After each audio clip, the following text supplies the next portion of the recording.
Kemudian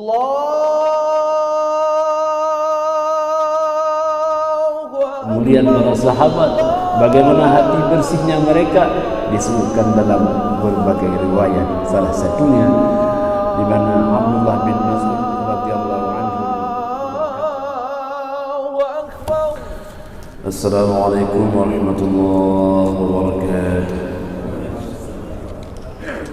Alhamdulillahilladzi bi ni'matihi tatimmu shalihat, alladzi khalaqa sa'iral kainat, thumma assalatu wassalamu ala sayyidis sadat nabiyina wa habibina Muhammadin sallallahu alaihi wasallam. Allahumma la ilma lana illa ma 'allamtana, Allahumma 'allimna ma yanfa'una wanfa'na bima 'allamtana innaka antal azizul hakim. فقال جل شأنه في كتابه الكريم وهو أصدق القائلين وبيده يهتدي المهتدون. أعوذ بالله من الشيطان الرجيم. بسم الله الرحمن الرحيم. يا أيها الذين آمنوا اتقوا الله حق تقاته ولا تموتن إلا وأنتم مسلمون. صدق الله العظيم. Alhamdulillah, tiada kata yang paling indah dan tiada mutiara yang paling berharga selebih kita bersyukur akan nikmat Allah, nikmatul ijad dan ni'matul imdad. Ni'matul ijad karena Allah Subhanahu wa taala telah menghadirkan kita sebelumnya tidak ada. Dan ni'matul imdad karena Allah selalu memberikan kita nikmat yang tidak pernah berhentinya. Salawat dan salam sama-sama kita sampaikan kepada junjungan alam baginda Rasulullah sallallahu alaihi wasallam, Sayyidil awwalin wal akhirin, Imamil muttaqin, walaupun tak pernah berjumpa dalam dunia, semoga bersua di yaumul mahsyar kelak nanti. Para guru kami, hadirin hadirat yang dirahmati Allah Subhanahu wa taala. Salah satu kebahagiaan kita pada kesempatan yang mulia ini adalah kita dapat bertemu dalam rumah Allah yang sangat mulia, yang lewat junjungan baginda Rasulullah sallallahu alaihi wasallam kita diajak untuk menuju pintu-pintu hidayah. Maka oleh karena itu jemaah rahmati Allah, ketika kita mengingat nama baginda Rasulullah sallallahu alaihi wasallam, kita ingat beliau sebagai rahmah di antara rahmah Allah Subhanahu wa taala. Wa ma arsalnaka illa rahmatan lil alamin. Tidaklah kami utus engkau wahai Muhammad kecuali engkau itu adalah rahmat bagi seluruh alam semesta. Maka al-alamin itu adalah jama'ul jawami'. Rahmat bukan hanya bagi manusia, tapi juga bagi binatang, bagi tumbuh-tumbuhan dan seluruh alam jagat raya adalah baginda Rasulullah sebagai rahmat.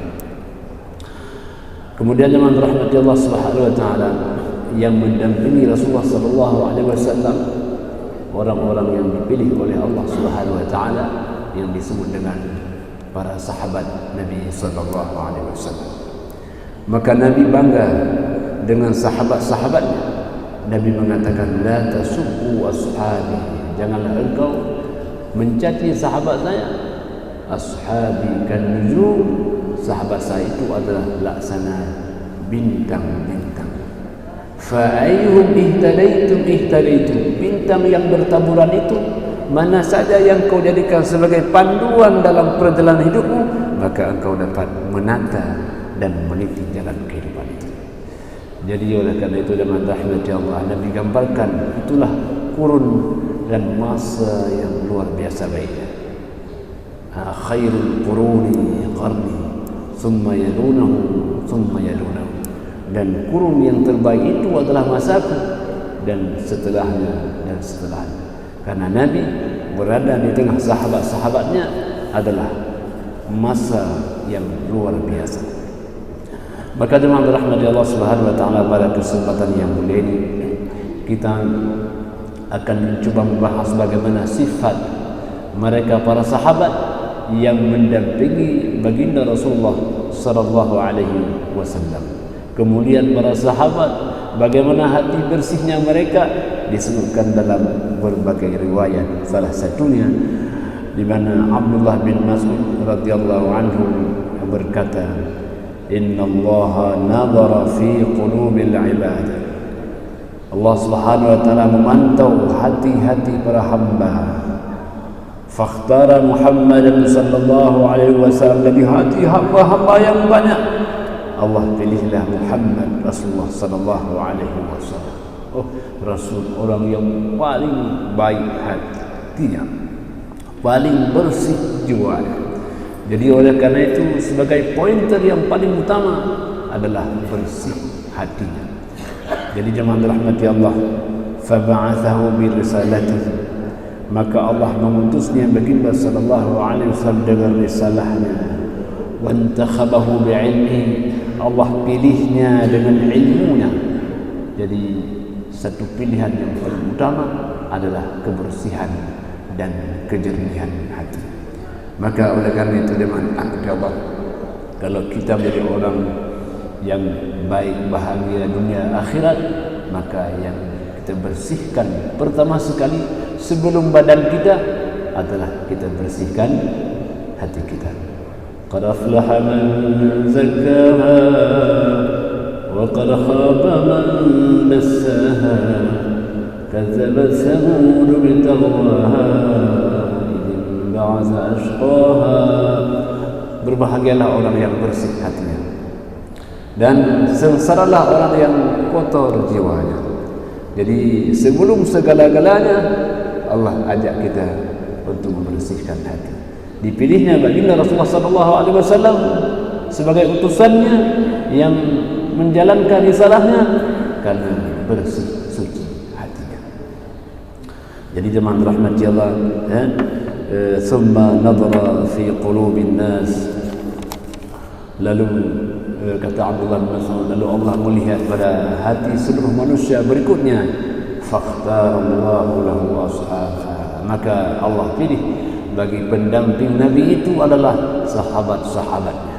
Jadi bersih hati sahabatnya sebagaimana bersih hati Nabi-Nya. Maka dengan rahmat Allah Subhanahu wa taala, kalau orang sudah bersih hatinya, insyaallah dia akan sudah memperoleh kebahagiaan dunia dan akhirat. Sehingga dalam Al-Quran dikatakan, yauma la yanfa'u malun wa la banun illa man atallaha biqalbin salim. Kalau orang hendak menghadap Allah pada hari kiamat, dia tidak membawa badannya, dia tidak membawa jasadnya, yang dia bawa adalah hatinya. Pada hari itu tidak akan ada manfaat harta dan anak-anak kecuali orang yang menghadap Allah dengan membawa hati yang salim, hati yang bersih, hati yang suci. Maka dengan rahmat Allah, pilihan menjadi sahabat Nabi sallallahu alaihi wasallam karena bersihnya hati-hati mereka. Faj'alahum ansaran dinahum wa wuzara'an nabiyahum sallallahu alaihi wasallam.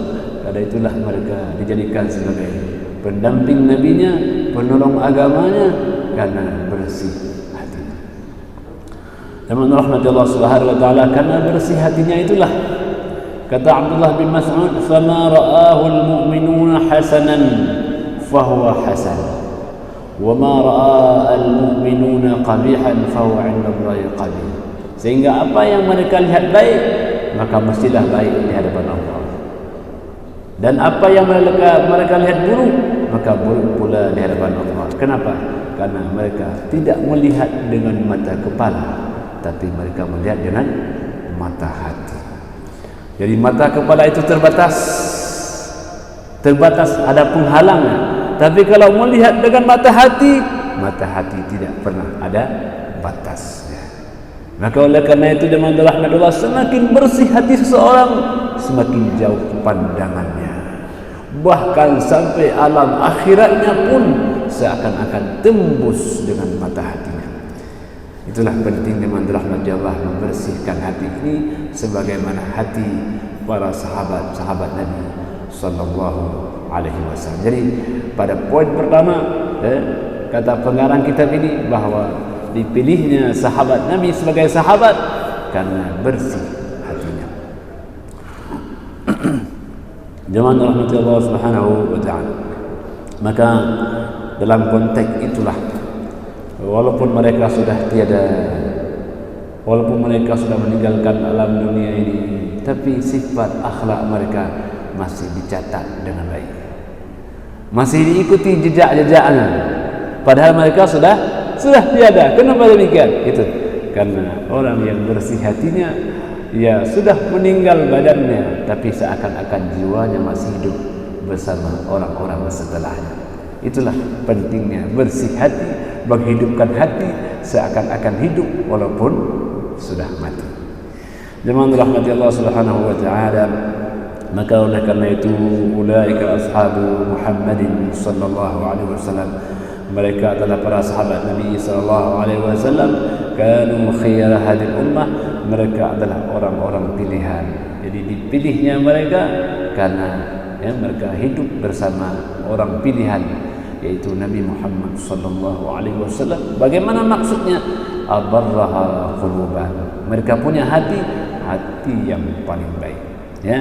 Wa a'maqaha ilman, punya ilmu yang amat sangat dalam, ilmu agama yang sangat amat dalam, sehingga zaman rahmati Allah Subhanahu wa taala Nabi mendoakan sahabatnya, salah satunya adalah Abdullah bin Abbas, Allahumma faqihhu fid din wa 'allimhu bit ta'wil. Ya Allah, berikan pemahaman kepada Ibnu Abbas ini, ya Allah. Ya Allah, ajarkan tafsir Al-Quran kepadanya, sehingga orang kalau melihat Ibnu Abbas laksana samudra Al-Quran yang tiada bertepi. Apapun yang kita tanyakan tentang Al-Quran, Abdullah bin Abbas adalah jawabannya. Jadi setiap mereka ada kelebihannya. Ada orang yang ahli fikihnya, ada Muaz bin Jabal. Masing-masing mereka Allah berikan pilihan. Kepada siapapun kita bertemu dengan mereka, kita mesti ada sesuatu yang dapat kita ambil air keilmuannya. Jemaah rahmati Allah, wa aqalluha takallufan, sedikit pula takalluf mereka itu qaumun ikhtarahumullah li suhbati Nabi sallallahu alaihi wasallam. Mereka adalah orang-orang yang dipilih mendampingi Rasulullah sallallahu alaihi wasallam. Jadi mendampingi Nabi adalah orang-orang yang istimewa. Maka dengan rahmat Allah, betapa seorang Abu Bakar As-Siddiq radhiyallahu anhu ketika beliau dipilih oleh Allah Subhanahu wa taala mendampingi Rasulullah sallallahu alaihi wasallam itu berangkat dari kota Mekah ke kota Madinah, Rasulullah Allah memilih Abu Bakar As-Siddiq radhiyallahu anhu. Begitu bahagianya Abu Bakar, beliau tak bisa ungkapkan kecuali hanya keharuan dan tangisan, derayan air mata karena senang dipilih mendampingi Rasulullah sallallahu alaihi wasallam. Sudah lama beliau mendambakan, tapi hari itu dipilih oleh Allah Subhanahu wa taala.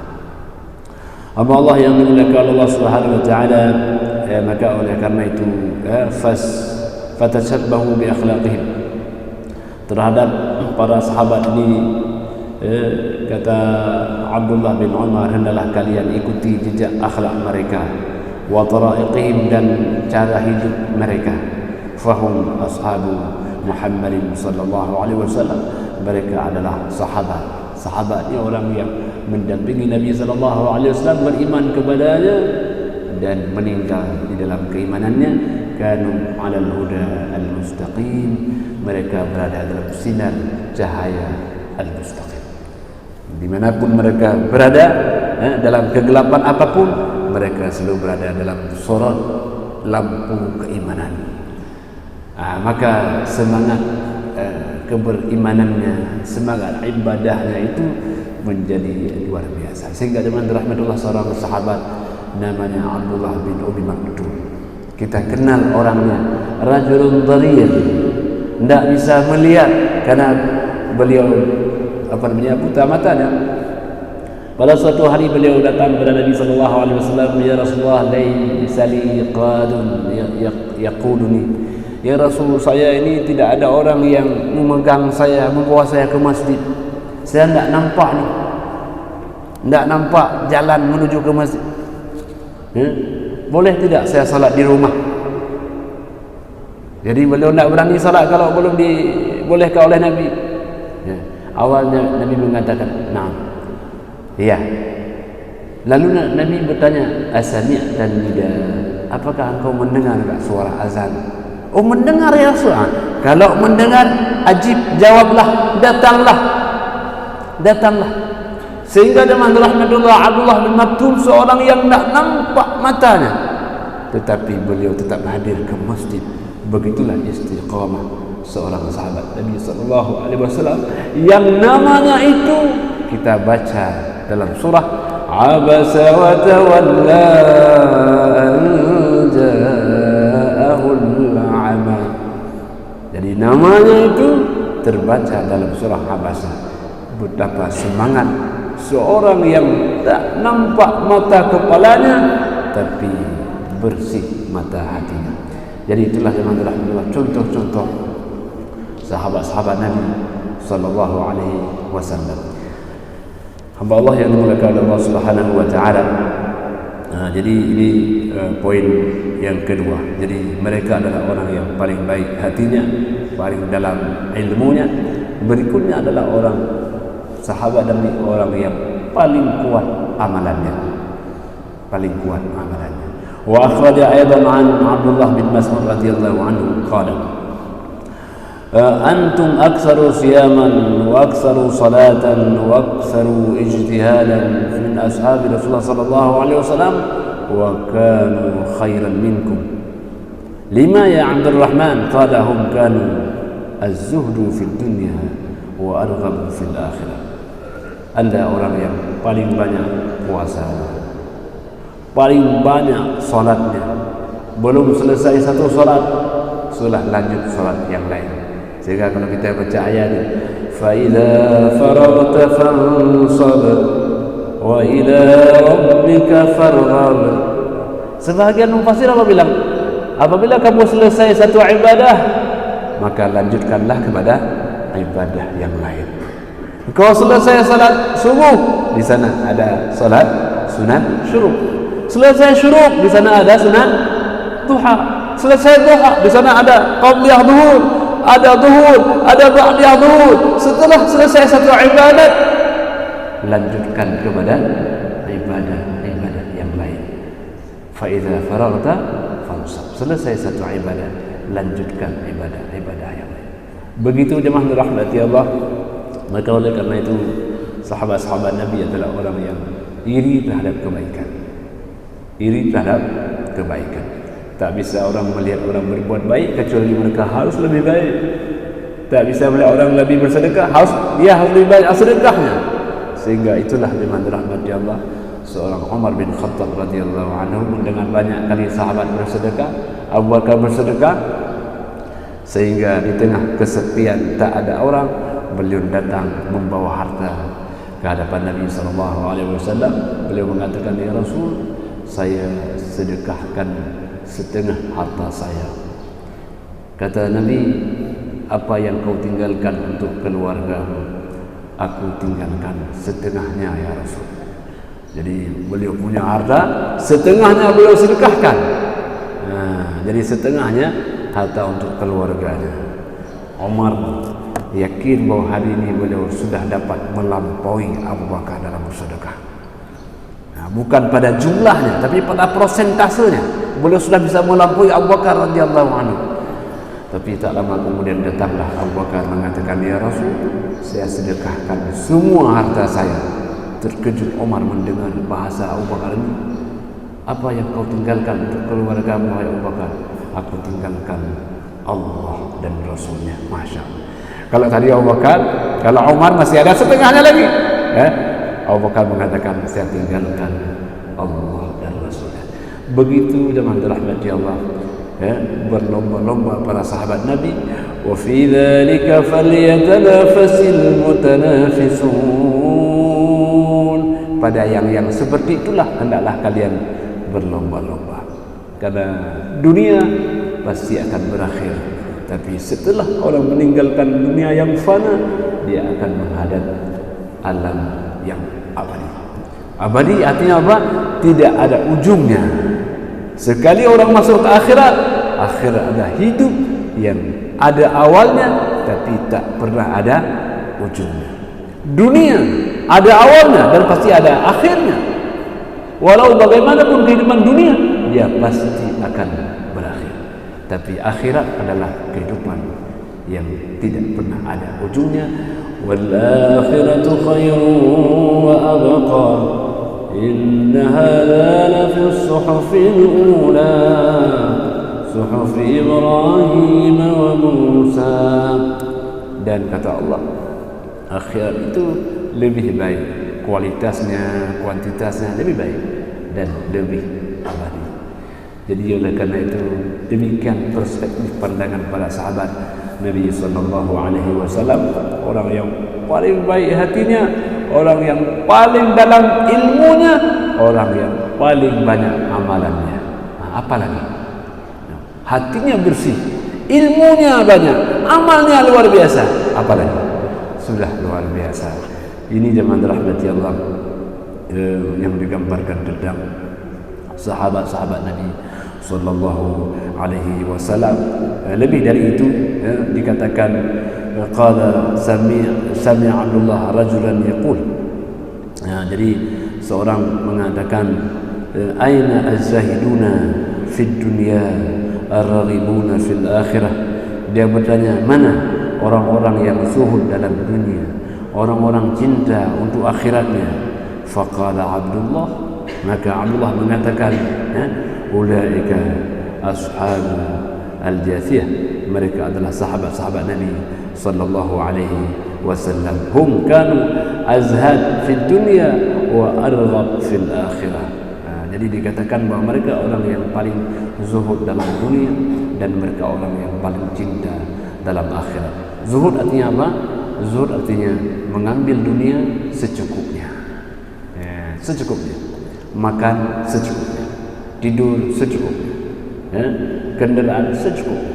Ambillah dunia secukupnya, dan selebihnya adalah biarlah hamba-hamba Allah yang lain yang bisa menikmatinya. Karena dunia kalau diambil secukupnya, maka dia terus akan bisa menikmati. Orang umpamakan dunia seperti setitik madu. Madu, bila ada semut yang datang menikmati madu, dia hanya makan di sekitarnya saja, maka terus dia bisa menikmati madu itu. Tetapi kalau dia loba, dia loncat ke tengah madu itu, maka dia akan terikat dengan madu dan mati dalam madu tersebut. Begitulah dunia ini. Kalau orang menikmati secukupnya, maka terus dia bisa menikmati hingga akhir hayatnya. Jadi jemaah dirahmati Allah Subhanahu wa taala, itulah para sahabat-sahabat Nabi sallallahu alaihi wasallam. Hamba Allah yang dimuliakan oleh Allah Subhanahu wa taala, dari Abdullah bin Umar radhiyallahu anhuma annahu sami'a rajulan yaqul, ada seorang mengatakan, aina zahiduna fid dunya ar-raghibuna fil akhirah, mana orang-orang yang zuhud dalam dunia, mana orang-orang yang cinta akan akhirat. Fa arahu qabran Nabi sallallahu alaihi wasallam wa Abu Bakar wa Umar radhiyallahu anhuma, maka ditunjukkan, ini apa? Ini kubur Nabi, ini kubur Abu Bakar, ini Umar. Inilah contoh siapa? Contoh orang yang zuhud dalam dunia dan orang yang cinta akan akhirat.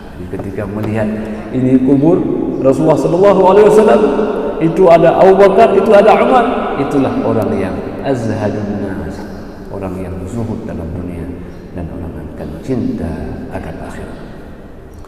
Hamba Allah yang dimuliakan oleh Allah Subhanahu wa taala, maka oleh karena itu ada 3 poin yang sangat penting dalam mengikuti jejak para sahabat Nabi sallallahu alaihi wasallam. Yang pertama, membersihkan hatinya. Yang kedua, menguatkan ilmu pengetahuannya. Yang ketiga adalah mengamalkan apa yang sudah menjadi ilmu yang kita miliki. Hamba Allah yang dimuliakan Allah Subhanahu wa taala, dia umpamakan hati yang bersih, hati yang suci itu laksana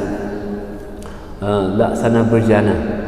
Apabila berjana itu bentuknya cembung, apabila dia ada apabila ada hujan yang turun, berjana tadi adalah berjana yang cembung, kemudian dia menampung air, dan air yang ditampung tadi dapat dinikmati oleh orang lain. Yang kedua adalah berjana yang sifatnya itulah tanah yang gembur. Apabila ada hujan turun, dia bisa menyerap air. Setelah dia serap, maka tanah itu akan semakin subur. Apapun yang kita tanam itu dapat tumbuh. Salatnya tumbuh, puasanya tumbuh, zakatnya tumbuh, sedekahnya bagus. Kenapa? Karena tanahnya gembur. Ilmu apapun yang disampaikan, air itu ilmu pengetahuan yang dia terima. Apapun yang diterima, segera dia akan subur. Dia mendengar ceramah tentang sedekah, tumbuh sedekahnya. Dia dengar tentang ibadah puasa, tumbuh puasanya, karena ia adalah hati yang subur. Apapun yang kita tanam, ternyata dia akan baik, akan berbuah. Ada satu lagi tanah yang cekung, ya, tanah yang keras, dan bila ada air yang menetes, maka dia akan tidak bisa menampung karena bentuknya itu bulat ke atas. Itulah contoh orang bila dia menerima pengetahuan, maka pengetahuan takkan masuk dalam hatinya. Adapun para sahabat Nabi SAW adalah orang-orang yang berhati gembur, yang subur hatinya. Apapun yang mereka dengar dari Nabi SAW, mereka segera akan mengamalkannya. Maka oleh karena itu ada sebuah riwayat sahabat Nabi itu kalau belajar surah Al-Baqarah itu sampai 8 bulan. Apa makna 8 bulan? 8 bulan belajar lafaznya, 8 bulan belajar maknanya, 8 bulan belajar tafsirnya, dan 8 bulan belajar pengamalannya. Begitulah suburnya hati para sahabat Nabi sallallahu alaihi wasallam. Marilah kita menanam di hati kita yang subur. Insyaallah suatu saat nanti kita akan memetik pohon yang penuh dengan buah, dan dari itu kita akan merasa bahagia dan senang kita, karena dalam dunia ini kita punya hati yang subur. Demikian yang dapat kami sampaikan. Hanya kepada Allah sajalah kita akan kembali. Hadanallahu wa iyyakum ajma'in. Wassalamualaikum warahmatullahi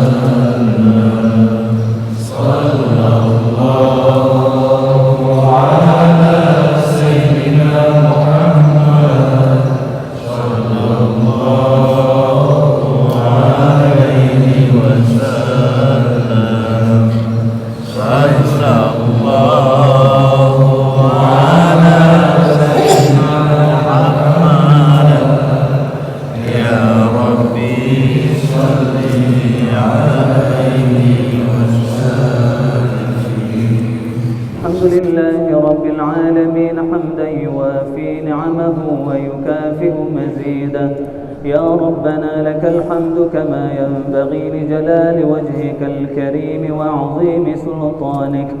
اللهم صل على سيدنا محمد وعلى آله وصحبه أجمعين. اللهم أعنا على ذكرك وشكرك وحسن عبادتك.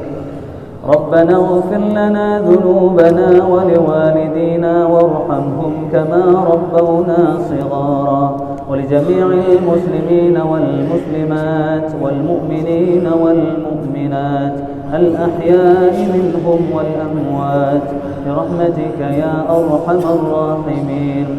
اللهم انصر إخواننا المسلمين المستضعفين في فلسطين. اللهم انصرهم على أعدائهم اللهم انصرهم نصرا عزيزا.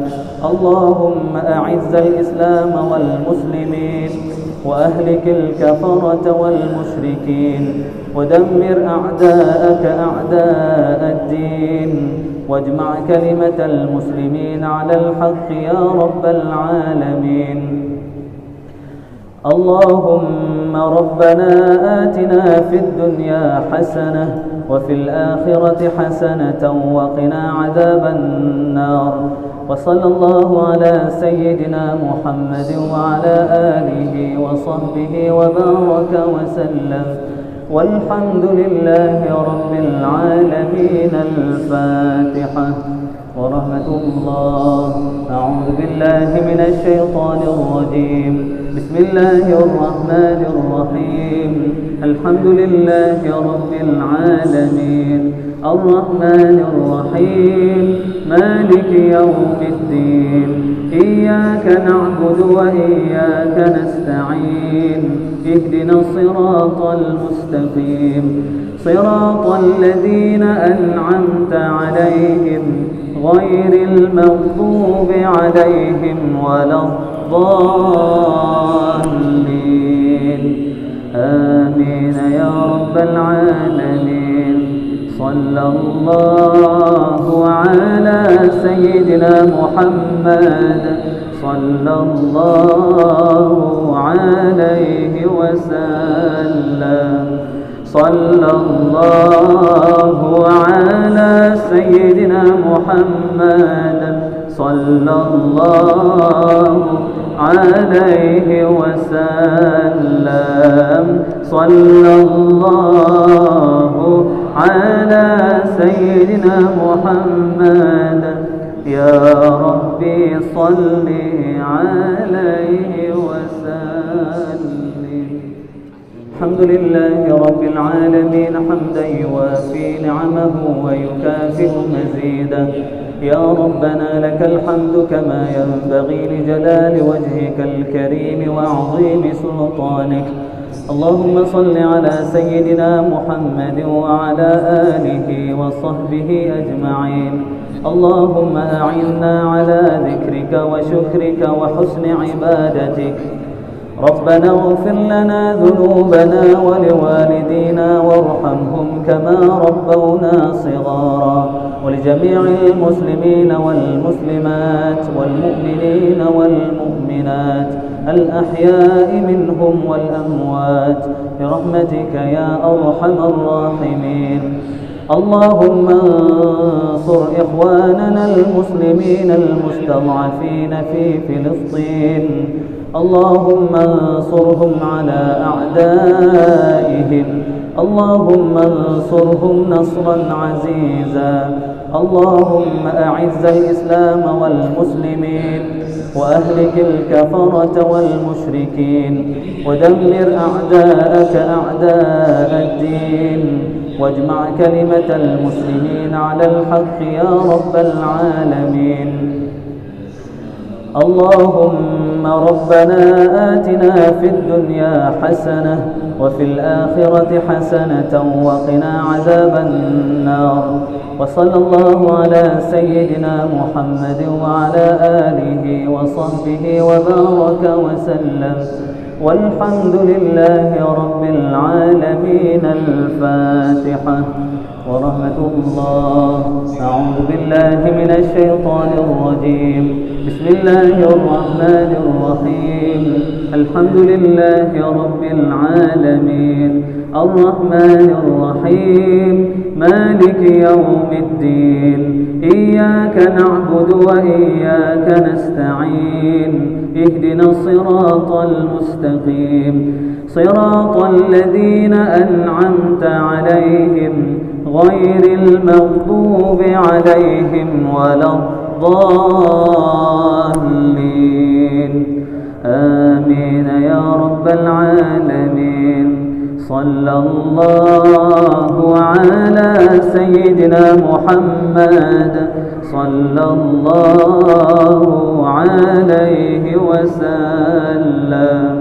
صلى الله على سيدنا محمد صلى الله عليه وسلم صلى الله على سيدنا محمد يا ربي صل عليه وسلم.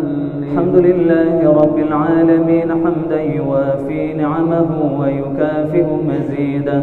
يا ربنا لك الحمد كما ينبغي لجلال وجهك الكريم وعظيم سلطانك.